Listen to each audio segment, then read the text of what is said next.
So I focus on these three notes first when I'm learning them really quickly, and this is how I teach most of my students.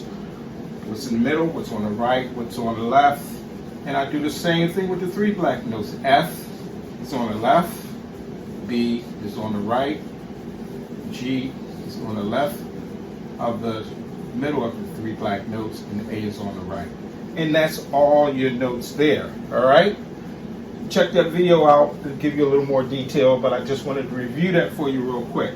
So once you have these notes, you have all the white notes. You'll know what they are. Study that pattern, two black notes, what's in the middle, what's on the left, what's on the right, three black notes, same thing, and you will know all of the notes on the piano, okay? That's simple, but you have to study it. It's not going to just come to you. You have to study it, okay? Now we want to look at the black notes. This is new, okay? The black notes. So we have what we call sharps, right? I hope you can understand my writing. And flats, okay? Sharps and flats, okay? All right, and a sharp looks like a tic-tac-toe sign if you see it on music. And a flat looks kind of like a B, a little bit, okay? So it'll have a note in front of it, and then you'll see that little sign there. That's how you'll know that's a sharp and a flat. Let me see if I can move this down a little bit so you can, yeah, I don't want this to, give me a second here, y'all. I want to get this right for you. There we go, because we're going to go kind of far down.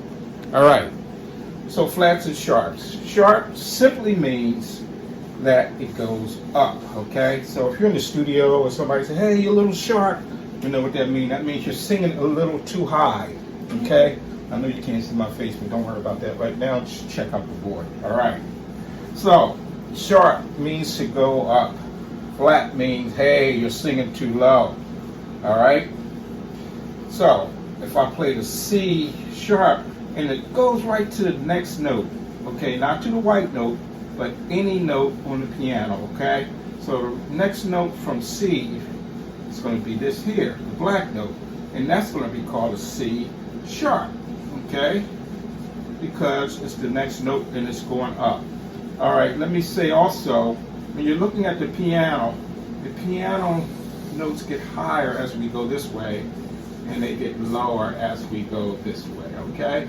So the lower notes are more on your left hand when you're playing bass, the lower notes, and the higher notes pretty much on your right hand when you're playing the piano, okay? All right, not pretty much, but that's the way it works, okay?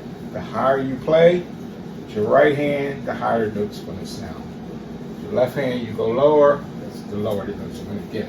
So if you want to look at it from this standpoint, when you go lower, it's going flat, okay? And if you go up, it's sharp, all right? So flat means to go down, right?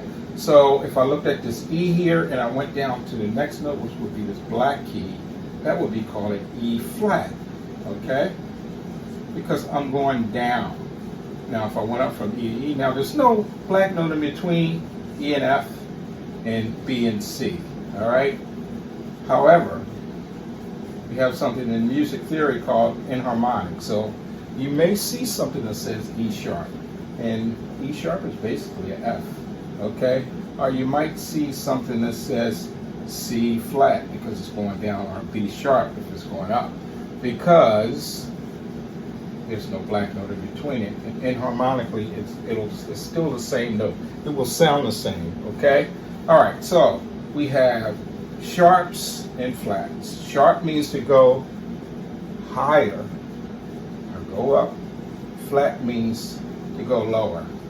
If you're in the studio, producer said, oh, you're flat. I mean, you're singing too low. We want you to go up. And if you're in the studio and he says, oh, you're sharp, it means that you're singing a note too high and you need to bring it down, okay? All right, so I hope you got that. Again, notes on the piano, flats and sharps. F, this will be F sharp. G, going up, this would be G sharp. A, this would be A sharp. If I went this way, it would be A flat. Okay, because I'm going up sharp and I'm going down flat. That's simple. Just simple as that, okay? I hope you got that. All right, now we're going to talk about how we build chords. Before we build chords, actually, let me just go back. Music is kind of like mathematics. It really is, because you have to learn how to add and subtract. You have to learn how to multiply, right? And do division. And if you don't know the basics, it's going to be hard to really move forward and understand the theory. So the first thing you do, you have to learn your notes, right? And then you have to understand the concept of sharps and flats. After you understand that concept, right, then we're going to move into what we call, can you see that? Intervals, okay? Intervals are basically what we need to start building our chords, okay? All right, intervals basically is the distance from one note to the next note. The distance from one note to the next note is called an interval. So, let me just do it down here. From C, D, I'm just bringing this down here. You can see that, E, right? F, G, A, B, and C. I basically took the notes and just put them down here, okay? These are all the white notes. And in music, when you're first learning to play piano, sometimes you'll see numbers for the note. So if we're starting on C, this is a C scale. C would be 1, D would be 2, 3, 4, 5, 6, 7, 8, okay? From C to D is the second note, so that's an interval. From C to D is a second, okay? Because you're going from C, and you're only moving up to one note. From C to E would be a third, because you're moving up two notes, C, D, E, right? You're counting up from there. And from C to the fourth would be F, that's the fourth. And keep going, following that pattern. C to G would be a fifth, because it's the fifth note. 1, 2, 3, 4, 5. And so on and so on and so on. Now this is the building block of chords, knowing your intervals, okay? So the distance between one note to the next is called an interval, all right? And it's good if you actually can memorize these things. What's the third of C? 1, 2, 3, E. What's the fifth of C? 1, 2, 3, 4, 5, G. So if we did the first, let me do a note page for you, because this is a little much here. Okay. And I'm going to stop this video somewhere really close to here. I'm not going to go into chords, but I just want to show you how chords are built. Okay. First, we have to know the intervals. All right. Now there's an R. Intervals. The distance, right, from, just put the number one note to the next. All right, I hope you're getting this. All right, so again, I had C, D, E, F, G, A, B, and C. And I put the numbers next to them. 1, 2, 3, 4, 5, 6, 7, 8. All right. So when we're building our chords, we just do a basic chord. A chord, what we call a triad, basically means 3 notes, okay? To build a triad, we need 3 notes. We need the first, what we call a root, first note, the third note, and the fifth note, okay? So if we played a C triad, it would be C, so that's the first note, E, and G, okay? All right.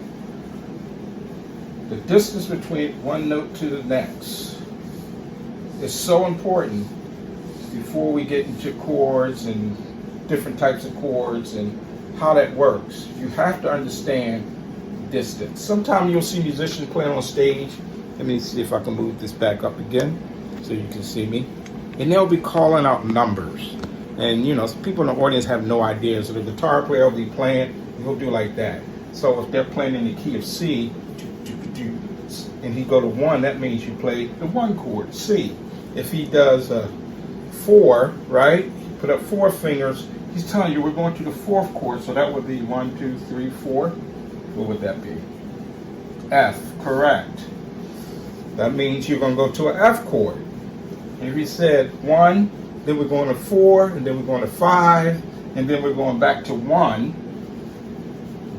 C, F, 4, and G is 5.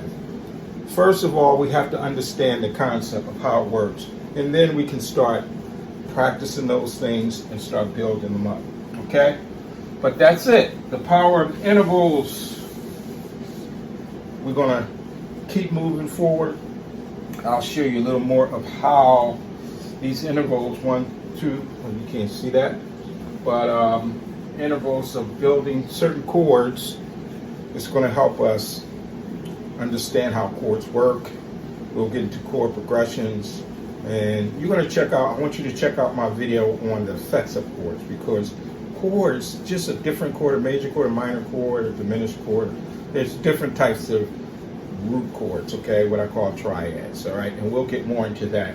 But they have such an effect on what we hear, and the emotion that it brings is so important, playing the right chords. And like I said, if the more chords you know, the effects that the chords have, the better songwriter you're going to be. So I hope you enjoyed this video. Keep checking my videos out. Please leave comments. If you need somebody to help you one-on-one, I'm here. Donald Robinson puts music in your life. I want music in your life. I want it to be great. I want you to enjoy it and learn as much as you can. So hit me up, all right? You have a great day, and thanks for watching. Have a great day. Talk to you soon. Bye-bye.